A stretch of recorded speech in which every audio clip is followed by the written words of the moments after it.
সবার যেখানে পয়লা বৈশাখের কেনাকাটা প্রায় শেষ, আমি সেখানে পয়লা বৈশাখের কেনাকাটা সবে শুরু করলাম বলতে পারো। আর আজকে শপিং করতে গিয়ে এটা ছিল আমার ফুল আউটফিট।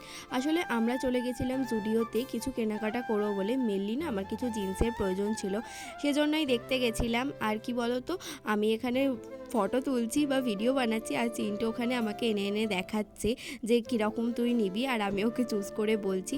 অনেকগুলোই জিন্স দেখেছিলাম, আমি সেখান থেকে 3টে জিন্স শর্টলিস্ট করে আমি ট্রায়াল রুমে যাই। ট্রায়াল রুমে বিশাল লাইন ছিল, তাই বাদবাকি যা টপ ফপ নিয়েছিলাম সেগুলো আর ট্রায়াল রুমে যাইনি। আর জিন্সটা আমাকে ট্রায়াল দিতেই হতো, কারণ আমার প্রচুর সাইজ প্রবলেম হয়, ব্র্যান্ড অনুযায়ী আমার সাইজ চেঞ্জ হতে থাকে। সেজন্য না আমি জিন্সটা কখনও ট্রায়াল ছাড়া কিনি না। অনলাইনে কিনলেও আমি অনেক সময় ঠকে যাই, তাই এখন আর অনলাইনেও জিন্স কেনার রিস্ক নিই না। আমার নিয়ে গেছিলাম 3টে জিন্স, কিন্তু আমার 2টো জিন্স পরে একটা জিন্স পছন্দ হয়ে গেছে।